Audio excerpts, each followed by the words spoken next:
دینی ویڈیو کی جانکاری کے لیے ہمارے چینل فلاح دارین کو سبسکرائب اللہ وکفا وسلام علی عباده الذین اصطفى اما بعد واعوذ باللہ من الشیطان الرجیم بسم اللہ الرحمن الرحیم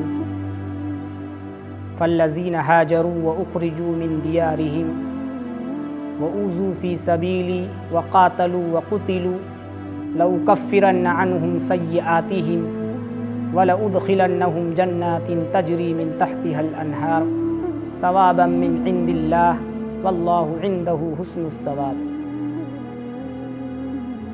عن انس بن مالك رضي الله عنه قال لما كان اليوم الذي دخل فيه رسول الله صلى الله عليه وسلم المدينة أضاء منها كل شيء، فلما كان اليوم الذي مات فيه ازلم منها كل شيء۔ السلام علیکم ورحمۃ اللہ وبرکاتہ۔ محترم سامعین، آج میں آپ حضرات کے سامنے سیرت النبی صلی اللہ علیہ وسلم حصہ 5 بیان کروں گا۔ طائف کے سفر کے بعد سے لے کر ہجرت مدینہ تک کی سیرت آپ حضرات کے سامنے بیان کروں گا۔ آپ صلی اللہ علیہ وسلم جب طائف سے مایوس واپس آتے ہیں، آپ کو جو طائف میں تکلیف ہوتی ہے، جو اذیت آپ کو طائف میں پہنچتی ہے، وہ اور کسی دن نہیں پہنچتی۔ حضرت عائشہ رضی اللہ عنہا آپ صلی اللہ علیہ وسلم سے دریافت فرماتے ہیں، غزوہ احد سے زیادہ کسی دن آپ کو اذیت پہنچی؟ آپ نے فرمایا، ہاں، طائف میں جو مجھے اذیت پہنچی، طائف میں مجھے جو تکلیف پہنچی، اس دن سے زیادہ کسی اور دن تکلیف نہیں پہنچی۔ آپ نے فرمایا، میں نے قبیلہ ثقیف کے سردار عبد یا لیل کو جب میں اپنے آپ کو اس پر پیش کیا، ان لوگوں نے میری دعوت پر لبیک نہیں کیا اور مجھے انکار کیا۔ میرے ساتھ ان لوگوں نے جو معاملہ کیا، جو رویہ کیا، اور جو تکلیف مجھے طائف میں پہنچی، کسی اور دن نہیں پہنچی۔ آپ طائف سے واپس آئے، آپ اپنے اس مشن کو اور بھی اہتمام سے جاری رکھا، اور بھی آپ صلی اللہ علیہ وسلم سے اہتمام سے دعوت و تبلیغ کے کام کو کرتے رہے۔ آپ نے ارادہ فرمایا، موسم حج قریب تھا، آپ نے ارادہ فرمایا کہ دور دراز سے جو قبیلے آئیں گے، ان کے سامنے اسلام کو پیش کیا جائے گا، ان کے سامنے اس دعوت کو پیش کی جائے گی۔ آپ نے ارادہ فرمایا، موسم حج قریب تھا، چونکہ مکۃ المکرمہ کے چند گنے چنے افراد اللہ پر ایمان لائے تھے، آپ کی دعوت کو قبول کیا تھا۔ اکثریت کی تعداد آپ کی دشمن تھی، اس لیے آپ صلی اللہ علیہ وسلم نے فرمایا کہ موسم حج میں جو دور دراز سے قبیلے آئیں گے، ان کے سامنے دعوت پیش کی جائے گی۔ چنانچہ نبوت کے 11ویں سال 11 نبوی کے اندر آپ صلی اللہ علیہ وسلم موسم حج میں رات کے اندر حضرت ابوبکر اور حضرت علی رضی اللہ عنہ کے ہمراہ رات کے اندر نکلے، اور مدینۃ المنورہ سے آنے والے 6 افراد سے آپ کی ملاقات ہوئی، جن میں سے 2 قبیلے اوس کے اور 4 قبیلے خزرج کے تھے۔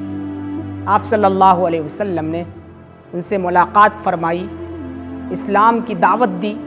آپ صلی اللہ علیہ وسلم نے ان پر اسلام کو پیش کیا۔ ان لوگوں نے آپ صلی اللہ علیہ وسلم کے ہاتھوں پر بیعت کی، اور ساتھ ہی ساتھ آپ سے وعدہ فرمایا کہ میں مدینہ جا کر اس دعوت کی کام کو ہم انجام دیں گے، اپنے قبیلے کے لوگوں کو ایک اللہ کی طرف بلائیں گے۔ اس کا نتیجہ یہ ہوا، 12 نبوی کے اندر، نبوت کے 12ویں سال کے اندر 12 افراد آئے، اور آپ صلی اللہ علیہ وسلم کے ہاتھ پر بیعت کی، اور آپ صلی اللہ علیہ وسلم نے حضرت مصعب بن عمیر، عبداللہ بن مکتوم اور عثمان رضی اللہ علیہ مجمعین کو ان کے ہمراہ دین سکھلانے کے لیے مدینہ بھیجا، اور جس کا نتیجہ یہ ہوا، نبوت کے 13ویں سال 13 نبوی کے اندر 70 یا 73 یا 75 افراد آپ صلی اللہ علیہ وسلم کی ہاتھ پر بیعت کی، ان لوگوں نے اسلام کو قبول کیا، اور ساتھ ہی ساتھ آپ صلی اللہ علیہ وسلم نے ان 70 میں سے 12 افراد کو نقیب منتخب فرمایا، قوم کا ذمہ دار منتخب فرمایا، جن میں سے 3 تو قبیلے اوس کے تھے اور 9 قبیلے خزرج کے تھے۔ اور ساتھ ہی ساتھ ان لوگوں نے آپ صلی اللہ علیہ وسلم سے درخواست کی کہ آپ مکہ چھوڑ کر مدینہ آئیے۔ مکہ والوں نے آپ کی قدر نہیں کی، مکہ والوں نے آپ کو اذیت پر اذیت پہنچائی۔ مکہ میں عبادت کرنے کی نہ آزادی ہے آپ کے لیے، نہ رہنے کی آزادی ہے، نہ آپ عبادت کر سکتے ہیں، نہ اچھی طریقے سے رہ سکتے ہیں، لہٰذا آپ مکہ چھوڑ کر مدینہ آئیے۔ آپ صلی اللہ علیہ وسلم سے ان لوگوں نے درخواست کی۔ آپ صلی اللہ علیہ وسلم ادھر کفار و مشرکین کی ظلم کو دیکھ چکے تھے، آپ نے صحابہ کو اجازت مرحمت فرما دی۔ صحابہ ایک کے بعد دیگرے مکہ چھوڑ کر مدینہ جانے لگے، یہاں تک کہ صحابہ کی اکثریت کی تعداد مکہ چھوڑ کر مدینہ چلی گئی تھی۔ اب چند گنے چنے افراد بچے تھے، حضرت ابوبکر صدیق، حضرت علی رضی اللہ عنہما، اور آپ صلی اللہ علیہ وسلم اور کچھ صحابہ جو کسی سرمایہ دار کے غلام یا لونڈی تھے یا رشتہ داروں کی زور کی وجہ سے نہیں جا پائے تھے۔ اب کفار و مشرکین کو جب پتہ چلا کہ صحابہ مدینہ جا کر چین کی زندگی بسر کرتے ہیں، وہاں ہر طرح کی سہولت فراہم ہے، کفار و مشرکین کو دیکھا نہیں گیا۔ انہوں نے ارادہ کیا کہ ابھی محمد ہمارے درمیان مکۃ المکرمہ میں ہے، اگر محمد بھی ہمارے درمیان سے نکل گئے تو یثرب والوں کے ساتھ اہل یثرب سے مل کر ہمارے خلاف محاذ آرائی کریں گے، ہمارے خلاف مقابلہ کے لیے آئیں گے، اس وقت مقابلہ کرنا دشوار ہو جائے گا، لہٰذا اب محمد صلی اللہ علیہ وسلم کی دین کو ختم کر دیا جائے، یہ اسلام کی جڑ کو کاٹ دیا جائے۔ کفار و مشرکین نے ارادہ کیا، چنانچہ لوگوں نے دارالندوہ کے اندر ایک ہنگامی میٹنگ کی۔ کفار و مشرکین کے بڑے بڑے سردار، ہائی کمان کے لوگ جمع ہوئے، اور اس میٹنگ کے اندر ایک شیطان تھا، شیخوخت کا لباس پہن کر اپنے آپ کو صوبہ نجد کا شیخ ظاہر کیا لوگوں کے سامنے، اور اس میٹنگ کے اندر جو رائے پیش آتی تھی، ہر رائے کے اندر کچھ نہ کچھ کمزوری کا نقطہ ظاہر کرتے ہوئے ہر رائے کی تردید کی اس شیطان نے۔ چنانچہ اس میٹنگ کے اندر مختلف رائے پیش ہوئی۔ کسی نے یہ رائے دی کہ محمد صلی اللہ علیہ وسلم کو زنجیروں میں جکڑ کر بند کوٹری میں ڈال دیا جائے تاکہ بھوک اور پیاس کی شدت کی وجہ سے ہلاک ہو جائے، جسمانی اذیت کی وجہ سے ہلاک ہو جائے۔ شیطان نے کہا کہ یہ رائے اچھی نہیں ہے، اس رائے کے اندر کمزوری کا نقطہ نکال کر اس رائے کی تردید کی کہ اگر محمد ان کے ماننے والوں کو پتہ چلے گا کہ انہیں چھڑا کر لے جائیں گے۔ اور دوسرا نے یہ رائے دی کہ محمد صلی اللہ علیہ وسلم کو شہر بدر کر دیا جائے، جلا وطن کر دیا جائے، ملک عرب سے نکال کر دوسرے ملک میں اسے بھیج دیا جائے۔ شیطان نے اس کے اندر بھی کمزوری کی نقطہ ظاہر کرتے ہوئے اس رائے کی بھی تردید فرمائی۔ آخر میں ابو جہل نے رائے دی محمد صلی اللہ علیہ وسلم کو ہر قبیلے کے نوجوان ایک بار کی حملہ کرے تاکہ محمد کا خون ہر شخص پر بڑھ جائے، اور محمد کے خاندان والے، ان کے قبیلے والے، ان کے رشتہ دار ہر شخص سے بدلہ نہیں لے پائیں گے، آخر میں دیت پر مجبور ہوں گے، ہر شخص سے ان کا قصاص نہیں لے پائیں گے۔ ایک آدمی قتل کرے تو اس سے قصاص لینا تو ممکن ہے، اگر 10 آدمی 20 آدمی قتل کریں گے قصاص ناممکن ہے، دیت پر مجبور ہوں گے۔ البتہ یہی رائے ابو جہل نے پیش کی، اور اس رائے کو اس شیطان نے قبول کیا۔ الغرض یہی رائے کو شیطان نے قبول فرمایا، اور طے ہوا کہ فلاں رات محمد صلی اللہ علیہ وسلم کے گھر کا محاصرہ کر کے جب نماز کے لیے نکلے، محمد پر ایک بار کی حملہ کرے تاکہ محمد کا خاتمہ ہو جائے، اس دین کا خاتمہ ہو جائے۔ کفار و مشرکین دارالندوہ کے اندر یہ میٹنگ کر رہے تھے، یہ آپ صلی اللہ علیہ وسلم قتل کی پلان بنا رہے تھے، سازش کر رہے تھے۔ ادھر اللہ رب العزت اپنے حبیب محمد صلی اللہ علیہ وسلم کو بذریعہ وحی اطلاع دی کہ آج کی رات آپ ہجرت کے لیے نکل جائیے، آج اپنے بستروں پر آپ مت سوئیے، کسی دوسرے کو سلا کر مکہ چھوڑ کر مدینہ چلے جائیے، آپ کو ہجرت کا حکم ہو رہا ہے۔ جبرائیل امین آئے، کفار و مشرکین کی ساری میٹنگ کی خبر بتلائی، آپ کا قتل کا جو پلان ہوا تھا آپ صلی اللہ علیہ وسلم کو بذریعہ وحی جبرائیل امین کے ذریعے سے اللہ نے اطلاع دی۔ الغرض آپ صلی اللہ علیہ وسلم اسی دن دوپہر کو حضرت ابو بکر صدیق رضی اللہ عنہ کے گھر آئے اور ابو بکر صدیق رضی اللہ عنہ سے فرمانے لگے مجھے ہجرت کی اجازت مل گئی۔ ابو بکر صدیق رضی اللہ عنہ کو پہلے سے پتا تھا آپ صلی اللہ علیہ وسلم کو ہجرت کا حکم ہوگا۔ انہوں نے 2 اونٹنی پال رکھی تھی، کھلا پلا کر فرما کر رکھا تھا۔ آپ صلی اللہ علیہ وسلم کو ایک اونٹنی عنایت فرماتے ہیں، آپ قیمتاً اسے خرید لیتے ہیں۔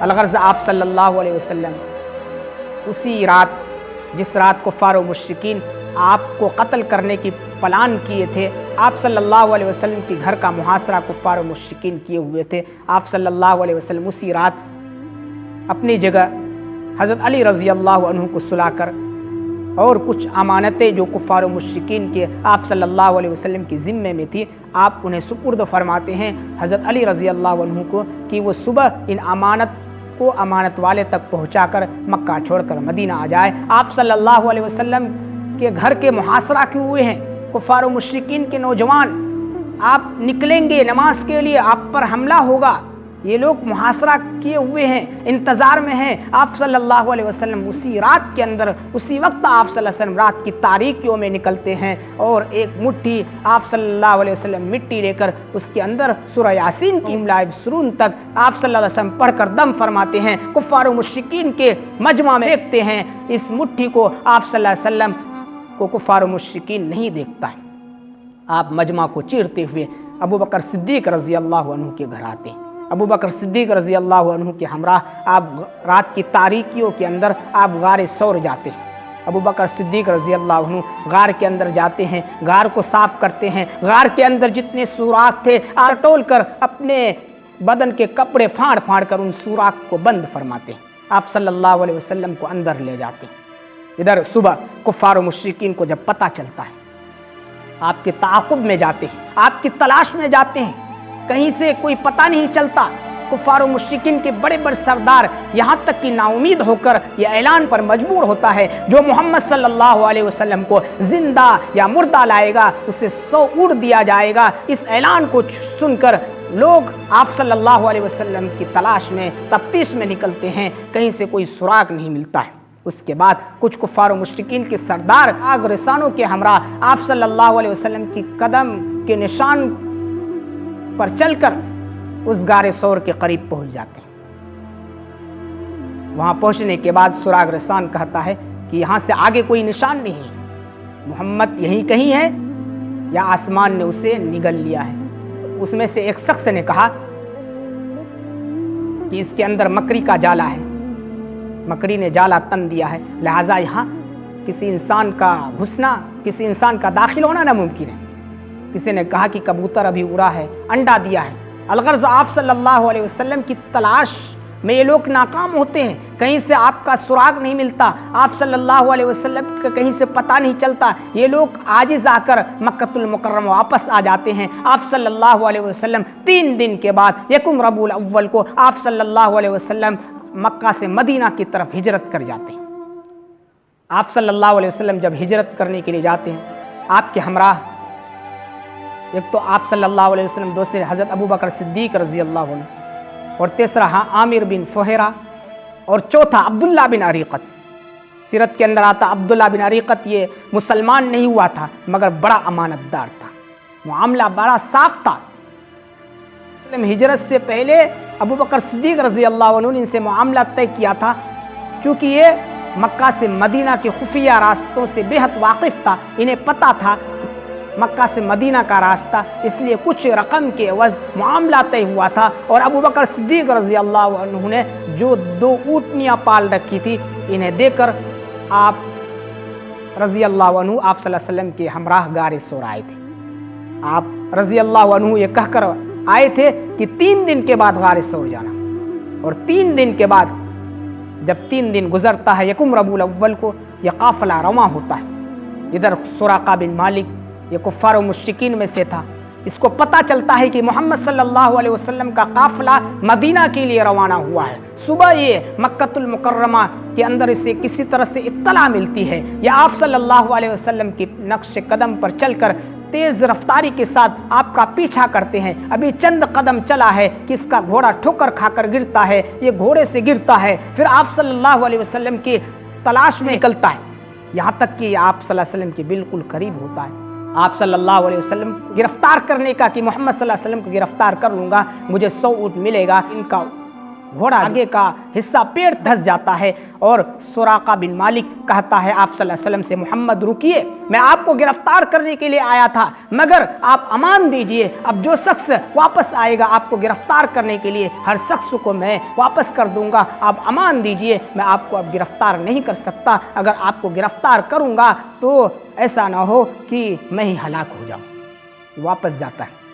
ادھر آپ صلی اللہ علیہ وسلم 1 ہفتے کے بعد 8 ربیع الاول کو 14 نبوی کو قبا پہنچتے ہیں۔ قبا مدینہ سے چند میل کے فاصلے پر ایک علاقہ ہے، قبا کا علاقہ، آپ صلی اللہ علیہ وسلم وہاں پہنچتے ہیں، اور آپ وہاں 14 قیام فرماتے ہیں۔ وہاں ایک مسجد قائم ہوتی ہے، مسجد قبا، آپ صلی اللہ علیہ وسلم ایک مسجد قائم فرماتے ہیں، اور 14 دن قیام کرنے کے بعد آپ صلی اللہ علیہ وسلم مدینہ کی طرف رخ فرماتے ہیں۔ جمعہ کے دن جب بنو سالم کے علاقے سے آپ کا گزر ہوتا ہے، جمعہ کا وقت ہوتا ہے، آپ وہاں جمعہ پڑھتے ہیں، اور وہاں مسجد قائم ہوتی ہے جس کا نام مسجد جمعہ رکھا جاتا ہے۔ اور آپ صلی اللہ علیہ وسلم جب قبا سے جانے لگے، آپ صلی اللہ علیہ وسلم نے مدینہ میں اطلاع دے دی تھی اپنے رشتہ داروں کو، میں مدینہ آ رہا ہوں۔ آپ صلی اللہ علیہ وسلم کے لیے لوگ استقبال میں کھڑے ہیں، پلکوں کو بچھا ہوئے ہوئے۔ آپ صلی اللہ علیہ وسلم جب مدینہ پہنچتے ہیں، جس علاقے سے آپ صلی اللہ علیہ وسلم کا گزر ہوتا ہے، ہر شخص یہ چاہتا ہے، ہر محلہ والے، ہر قبیلہ والے، کہ محمد صلی اللہ علیہ وسلم ہمارا مہمان بنے۔ آپ صلی اللہ علیہ وسلم جس محلے سے گزر رہے ہیں، اس محلے والے، اس محلے کے سردار، اس محلے کے قبیلے کے لوگ آپ صلی اللہ علیہ وسلم کی اونٹنی کی نقل پکڑنے کی کوشش کرتا ہے۔ آپ صلی اللہ علیہ وسلم فرماتے ہیں، دعوہا فإنہا معمورۃ، اسے چھوڑ دو، اسے اللہ کی طرف سے حکم ملا ہے، میری اونٹنی جہاں بیٹھے گی میں اس کا مہمان بنوں گا، میری اونٹنی جہاں بیٹھے گی میں اس کے گھر میں ٹھہروں گا، میں اسی کا مہمان بنوں گا، لہٰذا ہر شخص کو یہی فرماتے ہیں۔ اب سارا لوگ یہ منظر دیکھ رہے ہیں، آپ صلی اللہ علیہ وسلم آگے جا رہے ہیں، عجیب و غریب منظر ہے، عجیب و غریب، اللہ اکبر۔